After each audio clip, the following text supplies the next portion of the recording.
Jack Bennett rubbed his tired eyes as he stared at the monitor. The numbers and charts had started to blur together after his 12-hour shift. As Chief Science Officer on the USS Endeavour, he was responsible for gathering data from this newly discovered planet. It looked promising. Oxygen-rich atmosphere, comfortable gravity, and lush vegetation visible even from orbit. "Chief Bennett, you should get some rest," said Olivia Reed, his assistant. "You've been at it since we entered orbit." Jack shook his head. "Something's not right with these readings. I'm picking up energy fluctuations from the northern continent. They're too regular to be natural." Olivia leaned over his shoulder. "Could be geological. Those mountains might have some unusual mineral deposits." "No," Jack said firmly. "These patterns suggest technology. Advanced technology." The door to the science lab slid open, and Captain Susan Miller walked in. Her uniform was crisp, despite the late hour. "Bennett, report. Why did you flag these scans as urgent?" Jack stood up straight. "Captain, I believe we've found evidence of intelligent life, or at least their technology. These energy readings are clearly artificial." Captain Miller frowned.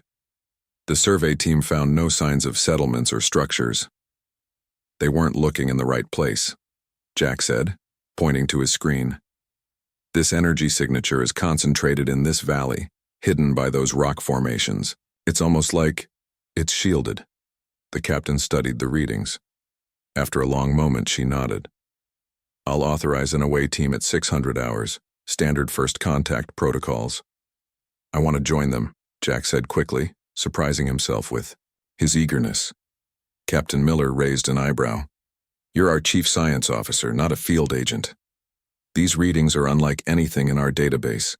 I need to see the source firsthand to understand what we're dealing with." The captain hesitated, then nodded. "Very well, but you follow Security Chief Patel's orders to the letter. Clear?" "Crystal clear, Captain." 6 hours later, Jack stepped onto the surface of the alien world.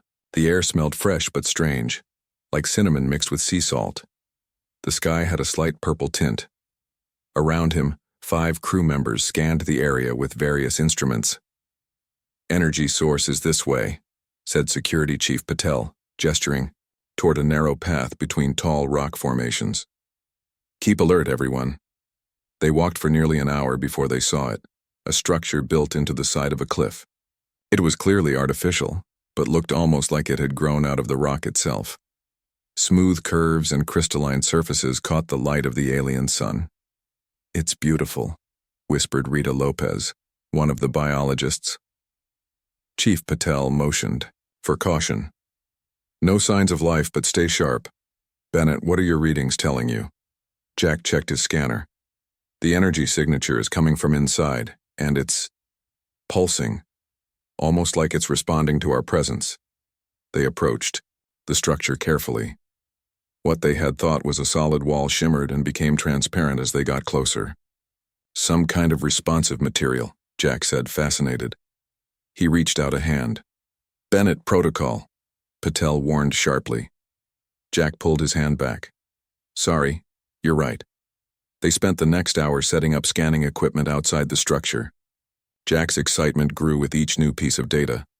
"This technology is centuries beyond ours," he told the team. "The structure appears to be self-maintaining, and there's something strange about the energy signature. It's almost like it's waiting." "Waiting for what?" asked Patel. As if in answer, the transparent section of wall suddenly slid open. "Nobody move," ordered Patel, raising his weapon. Jack's scanner beeped urgently. "The energy levels are spiking. Fall back," Patel commanded, but Jack couldn't move. Something about the doorway pulled at him. A soft blue light glowed from inside, pulsing in a rhythm that somehow felt familiar. "Bennett, that's an order," Patel shouted. "I need to see what's inside," Jack said, his voice distant even to his own ears. "Just a quick look, it's safe, I can feel it." Before anyone could stop him, Jack stepped through the doorway. Inside was a single room with smooth, curved walls. In the center stood a pedestal, and on it sat a crystal about the size of his fist. It glowed with the same blue light he had seen from outside. Jack approached it slowly, scanner in hand. "The energy is coming from this crystal," he reported. to the team outside. It's not radioactive. No harmful emissions of any kind. The crystal's light pulsed faster as he got closer. I think it's responding to me, he said in wonder. Bennett, don't touch anything, Patel's voice crackled over the communicator. But Jack was already reaching for the crystal. It was the most beautiful thing he had ever seen. Layers of blue, from midnight to sky, swirled inside it like a tiny galaxy. His fingers touched the smooth surface. The crystal flared with blinding light. Jack felt a surge of energy flow up his arm and spread throughout his body. He tried to pull away but couldn't move. The light grew brighter until all he could see was white. Then darkness.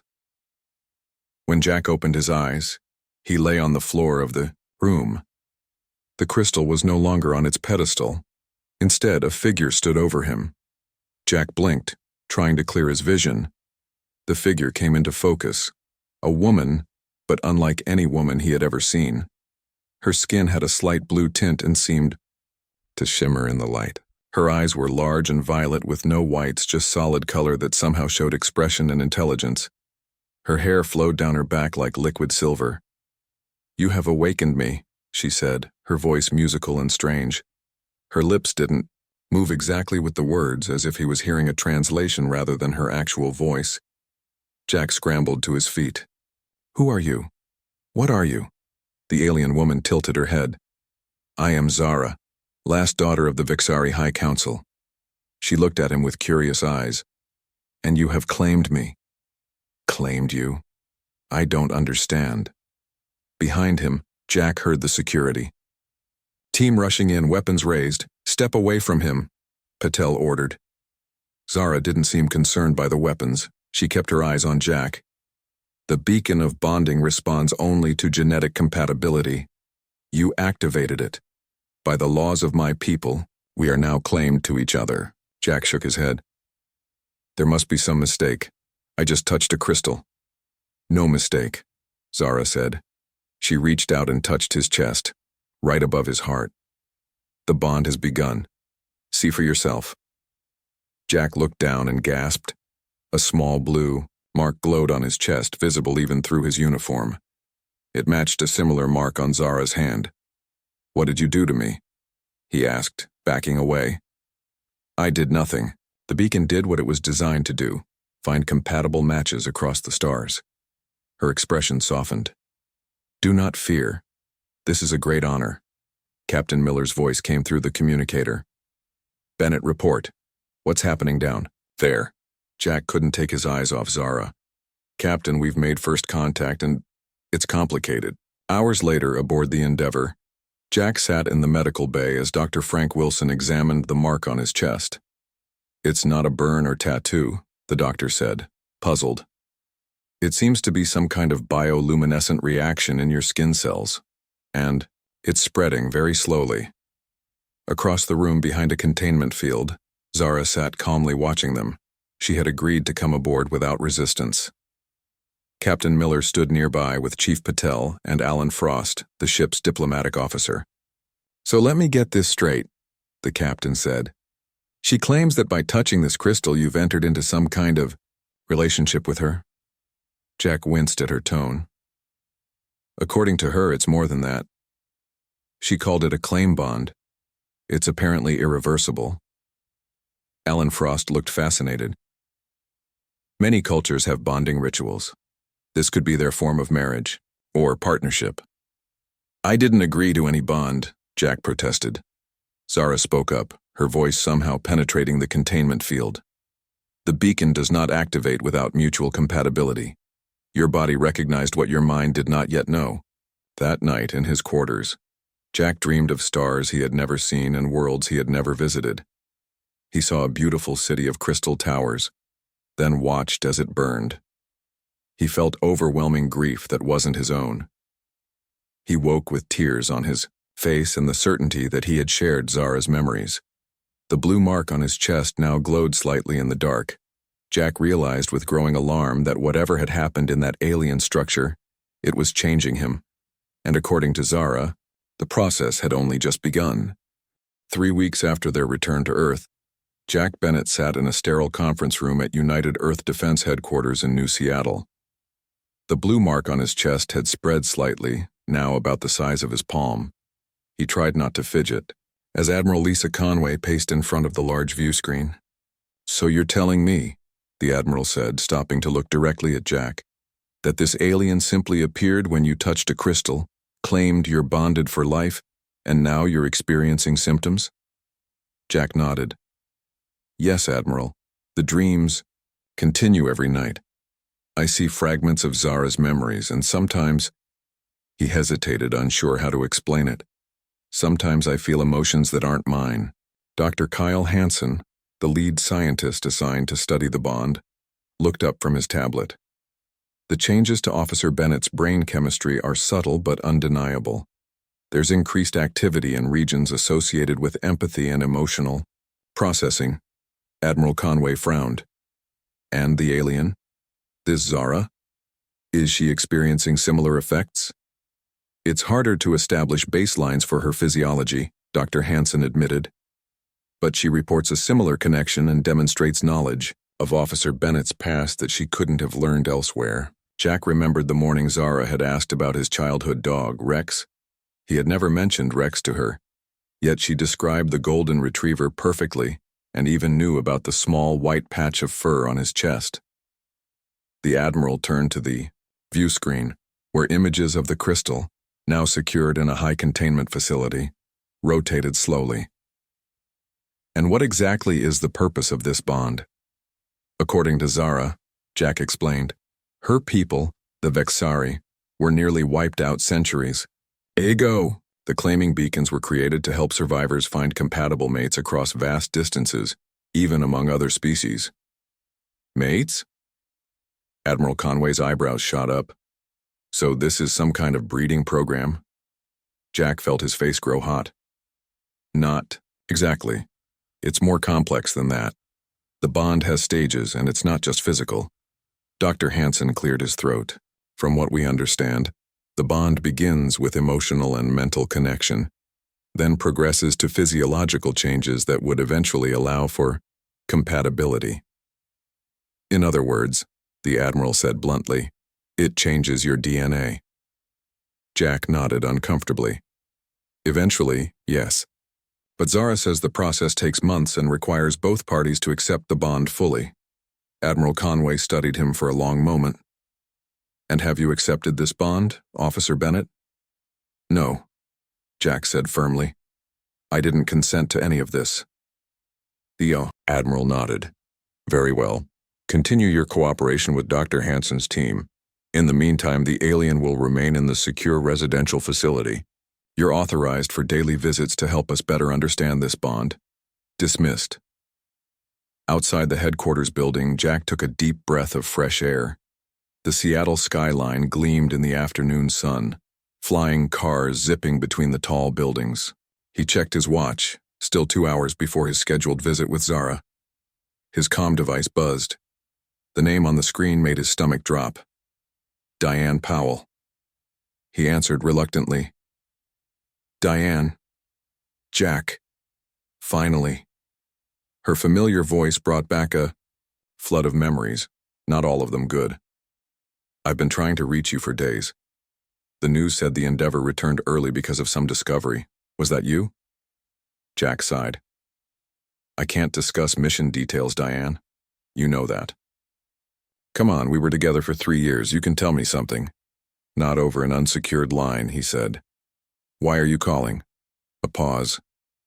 "I'm in Seattle for a conference. I thought maybe we could get coffee, for old time's sake." Jack hesitated.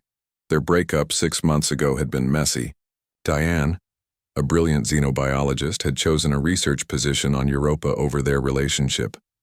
But seeing a familiar face right now seemed appealing. "Okay," he said finally. "Coffee, just coffee." 90 minutes later, Jack sat across from Diane in a busy cafe. She looked good, her red hair pulled back in a neat ponytail, her green eyes bright and curious.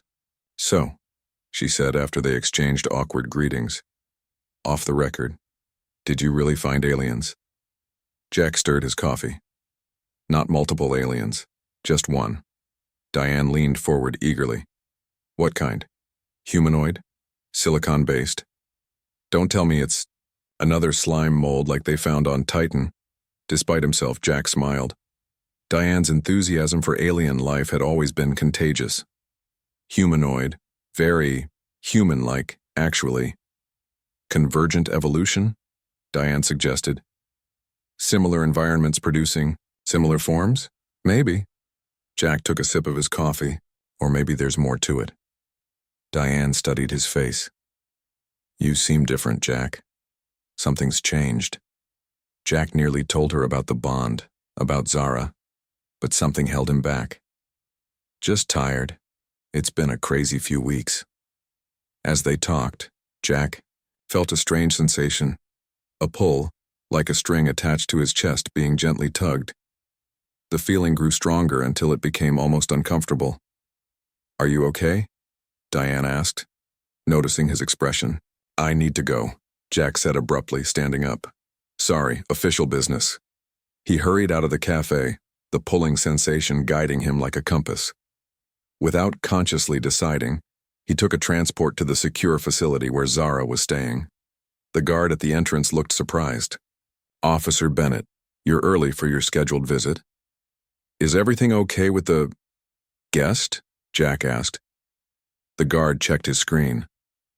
Some kind of episode about 20 minutes ago. Medical team was called, but she refused treatment. Said she just needed to see you. Jack's heart raced as he was escorted to Zara's quarters. The door slid open to reveal a spacious apartment, comfortable but clearly designed for observation, with subtle security features throughout. Zara stood by the window, her silver hair gleaming in the sunlight. She turned as he entered, and the relief on her face was obvious. You felt it, she said. It wasn't a question, Jack nodded. What happened? The bond was distressed. Zara approached him slowly. You were with another. Someone you once shared intimacy with. Jack stared at her. How could you possibly know that? The bond knows. She reached out, her fingers stopping just short of touching his chest where the mark lay hidden under his uniform. It grows stronger each day. Soon it will be impossible to ignore. Jack took a step back. This has to stop. I can't have my emotions controlled by some alien thing. Hurt flashed across Zara's features. The bond does not control, it connects. It reveals what is already there. And what exactly is there? Jack demanded. Potential, Zara said simply. The beacon would not have activated if we did not have the potential to be compatible. Jack ran a hand through his hair in frustration. On Earth, we choose our partners. We get to know each other, date, fall in love naturally. Zara tilted her head. And how many find true compatibility this way? That's not the point. The point is choice. You did choose, Zara said softly. Your hand reached for the beacon. Your DNA responded to mine. I didn't know what would happen. Neither did I, Zara admitted. I slept in that beacon for over a century, waiting for a match. I did not choose the time or place of my awakening, yet here we are. Jack sank onto a nearby chair. So we're both trapped in this arrangement. Zara knelt beside him. Not trapped, gifted. Few Vexari ever find their true match. The claiming is rare and precious. Looking into her violet eyes, Jack felt something stir inside him, a warmth that wasn't entirely his own. He realized with a start that he was feeling Zara's emotions, her hope, her fear of rejection, her growing attachment to him. This is too much, he whispered. Zara placed her hand near his, not quite touching. I will teach you how to manage the bond, how to maintain your individuality within it.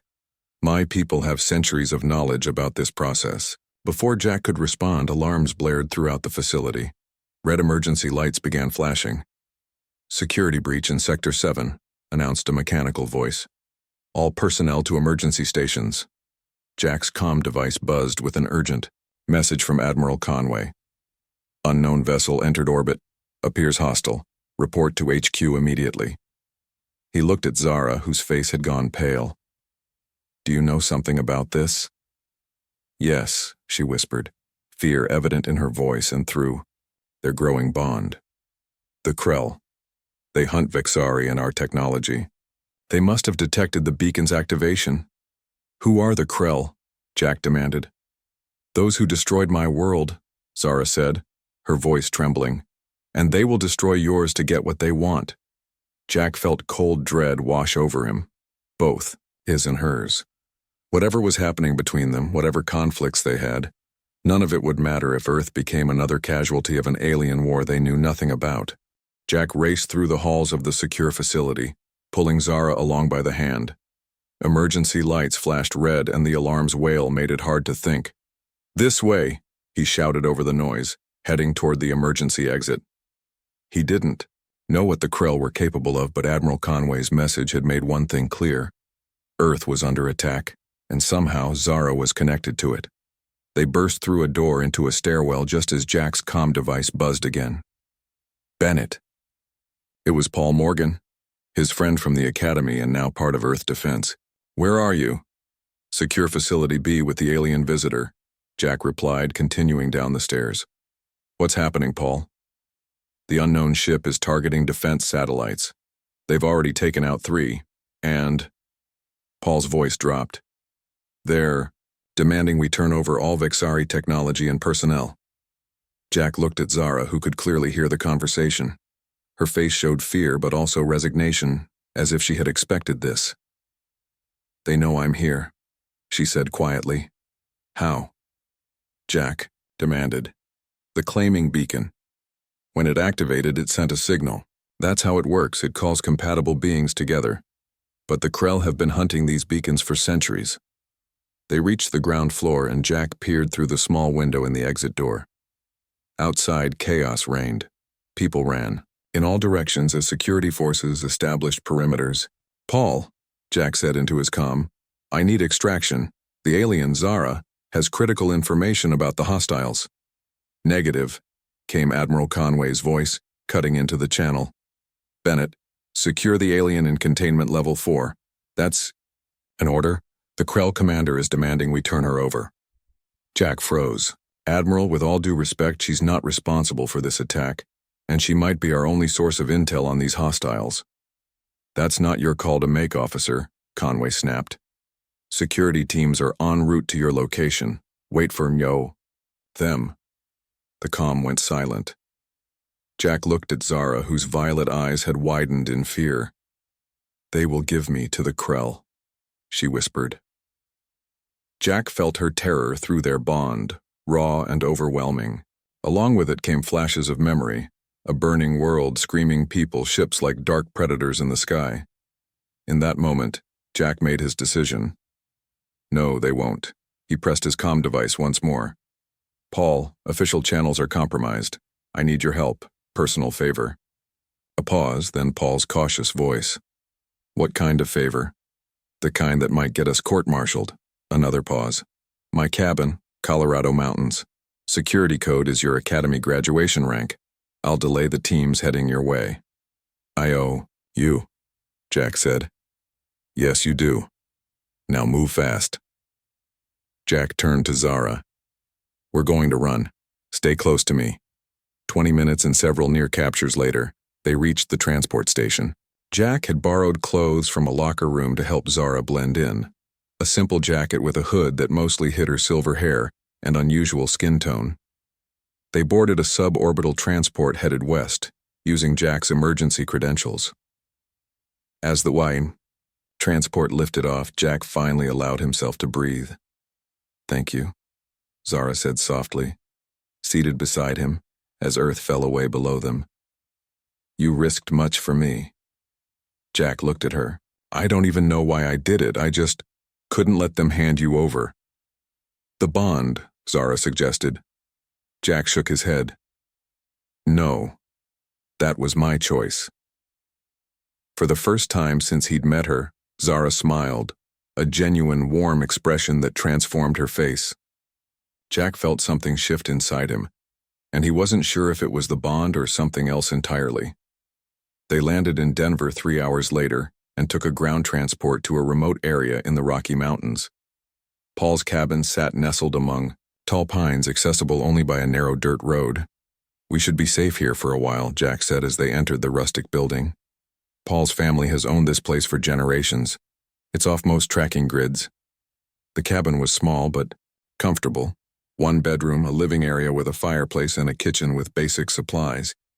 Large windows offered views of the surrounding forest and mountains. Zara moved to a window, gazing out at the wilderness. "Your world is beautiful," she said.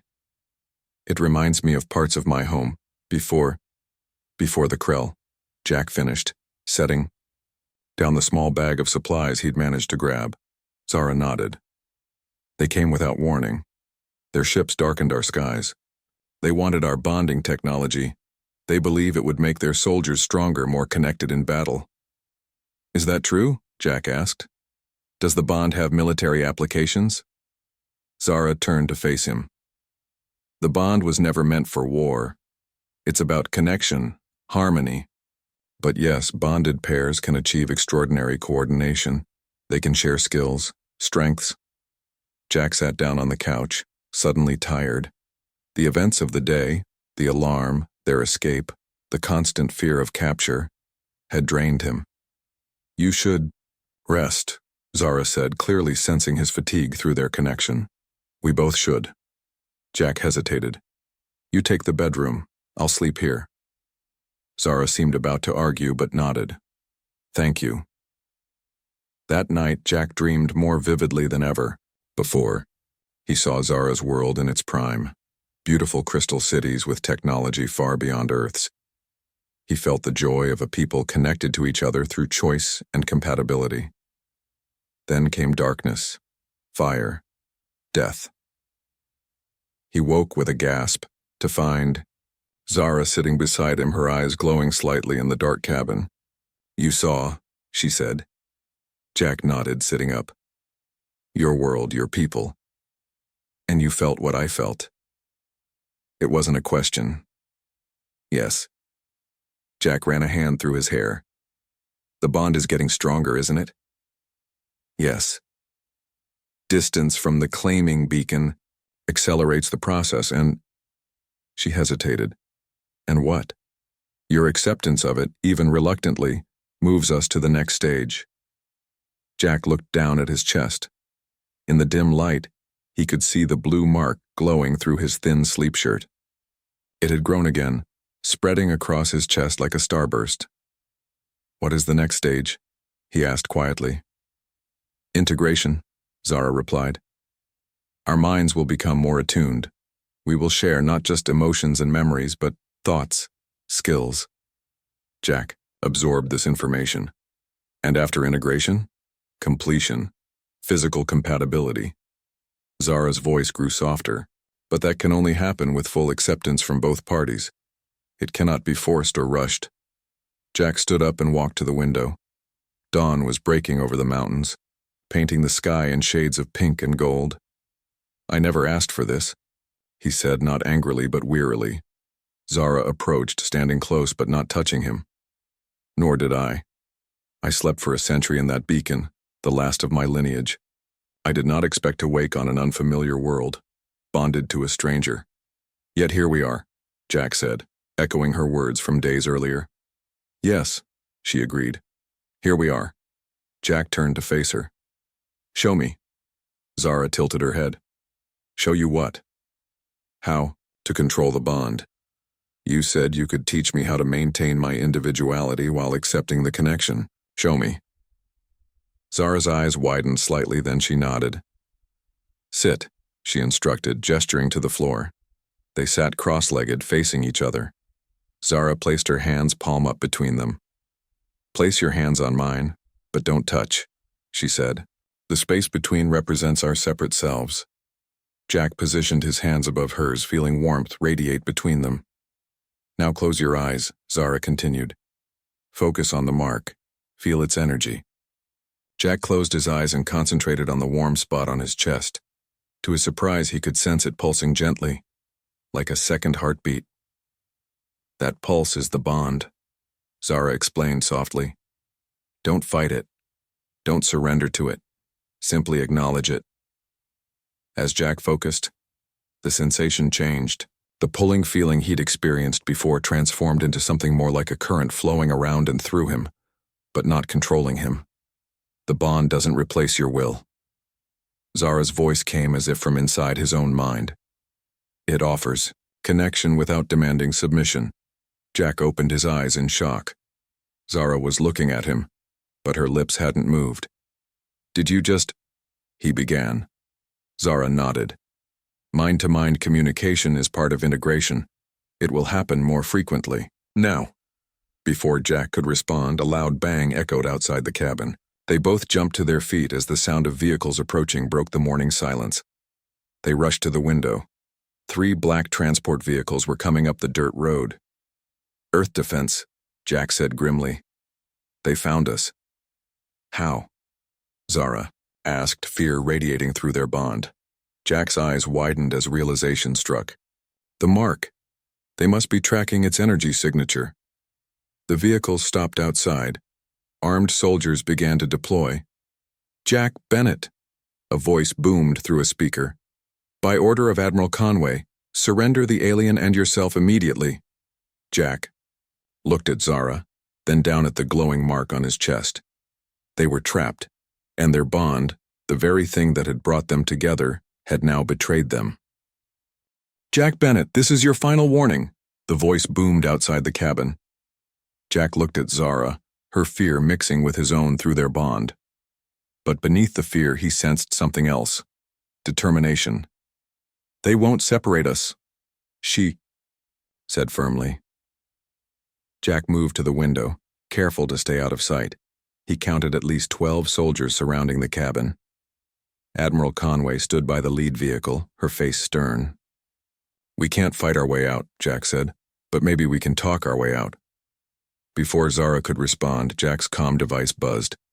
He answered cautiously. Bennett. It was Paul Morgan. Don't do anything stupid. Conway's furious, but she's also desperate. The Krell have disabled half our orbital defenses. So handing over Zara is her solution? Jack asked angrily. No, Paul replied. The Krell sent a new message an hour ago. They don't just want Zara, they want the claiming beacon, too. And you. Jack's stomach dropped. Me? Why? They know about the bond. Somehow they detected it. They're demanding all Vexari technology, including... Paul hesitated. Including bonded pairs. Jack looked at Zara. They want to study us. Zara nodded grimly. To weaponize the bond. Jack's mind raced. Tell Conway I'm coming out. Just me. I want to talk. Jack, no. Zara began, but he cut her off. Trust me, he said, letting his certainty flow through their bond. I have a plan. 5 minutes later, Jack stepped out of the cabin with his hands raised. The soldiers immediately raised their weapons. Hold. Fire, Conway ordered, stepping forward. Bennett, where is the alien? Her name is Zara, Jack said calmly. And she's inside. But before you take us, you need to hear what I have to say. Conway's eyes narrowed. You're in no position to negotiate, officer. I'm not negotiating, Jack replied. I'm offering you a way to defeat the Krell. This caught Conway's attention. Go on. Jack lowered his hands slowly. The Krell want our bond because of what it can do. Bonded pairs can share abilities, strength, knowledge. They work together with perfect coordination. So what if instead of giving them one bonded pair, we created more? Jack suggested. What if the bond is Earth's greatest weapon against them? Conway looked skeptical. You're suggesting we allow more humans to be claimed by aliens? I'm suggesting we use the Vexari technology to our advantage, Jack corrected. Zara can explain how the claiming beacon works. We could control the process, create bonded teams specifically for defense. Conway studied him for a long moment. And how do I know this bond hasn't compromised your loyalty? That you're not just saying what the alien wants you to say? Jack took a deep breath and lifted his shirt, revealing the glowing blue mark that now covered most of his chest. Several soldiers gasped. This bond doesn't control me, Jack said firmly. It connects us. I feel what Zara feels, but I'm still me. My loyalty is to Earth, which is why I'm trying to save it. Before Conway could respond, the sky darkened. Everyone looked up to see a massive ship moving into position above them, blocking the sun. It was unlike any vessel Jack had ever seen, black and angular, with pulsing red lights along its hull. Krell. Zara's voice came from behind him. She had stepped out of the cabin despite his plan. Conway's comm device crackled. Admiral, multiple Krell ships have entered atmosphere. They're moving to attack positions over major cities. The massive ship above them emitted a beam of red light that scanned the area. When it passed over Jack and Zara, it intensified. They've locked onto the bond signature, Zara said, moving to stand beside Jack. Conway looked from the ship to Jack and Zara, then made her decision. Everyone to the transports now. Bennett, bring the alien, bring Zara. If you have a plan, it better work. They raced to the vehicles as the Krell ship began to descend. Jack and Zara climbed into Conway's transport, which immediately took off, speeding down the mountain road. We need to get to the claiming beacon, Jack told Conway as the transport weaved through the trees. Already ahead of you, Conway replied. I had it moved to our underground base when the Krell first appeared. If this bond is as powerful as you say, we need to understand it. 2 hours and a harrowing flight later, they arrived at the underground facility. The claiming beacon sat in a reinforced chamber, surrounded by research equipment. Dr. Hansen hurried over when they entered. Admiral, the Krell have positioned ships over every major city. They're demanding surrender in 1 hour. Then we have less than an hour to make this work, Conway said, turning to Jack and Zara. What exactly can this bond do? Zara approached the claiming beacon, the crystal that had started everything. When fully activated, the bond creates a shared energy field between partners. This field can be expanded to create shields, enhance strength, even project energy. Like a weapon, Conway asked. No, Zara shook her head. Like a force field. Protection, not destruction. How do we activate it fully? Jack asked. Zara met his eyes. We complete the bond. The room fell silent. You said completion only happens with full acceptance, Jack said quietly. Yes, Zara confirmed. Both must accept without reservation. Jack took a deep breath, then turned to Conway. Give us the room. Conway hesitated, then nodded. 5 minutes. Then I need a solution, or I'm ordering the claiming beacon destroyed before the Krell can get it. When everyone had left, Jack faced Zara. All this time I've been fighting the bond, seeing it as something forced on me. And now? Zara asked softly. Now I see that what seemed like losing my choice was actually finding my path. Jack took her hands in his. I accept the bond, Zara, fully and completely. Tears filled Zara's violet eyes. And I accept you, Jack Bennett. Not because the beacon chose you, but because I choose you. As they spoke, the mark on Jack's chest began to glow brighter. A matching mark appeared on Zara's chest, pulsing in rhythm with his. They leaned toward each other, and as their lips met, blue light surrounded them, growing in intensity until it filled the entire room. Jack felt Zara's mind fully merge with his, not erasing him, but complementing him. Her knowledge became his. His strength became hers. They remained separate beings, but perfectly united. When Conway and the others returned, they found Jack and Zara standing in the center of the room, surrounded by a sphere of blue energy. It worked, Jack said, his voice overlapping with Zara's, as they spoke in perfect unison. We can project this field to protect the planet. Conway stared in amazement. How large can you make it? With the beacon's help, large enough to shield major cities, they replied together. But we'll need more bonded pairs for complete planetary protection. Volunteers, Jack added in his own voice. Only those who choose the bond freely. Conway nodded slowly. I'll put out the call. Within hours, the first volunteers arrived. Scientists, soldiers, and civilians willing to bond with the few Vexari who had been in hiding on Earth for generations. Each new bonded pair added strength to The shield. When the Krell's deadline arrived, they launched their attack. Energy weapons fired from their ships only to be stopped by the blue shield now surrounding Earth's major cities.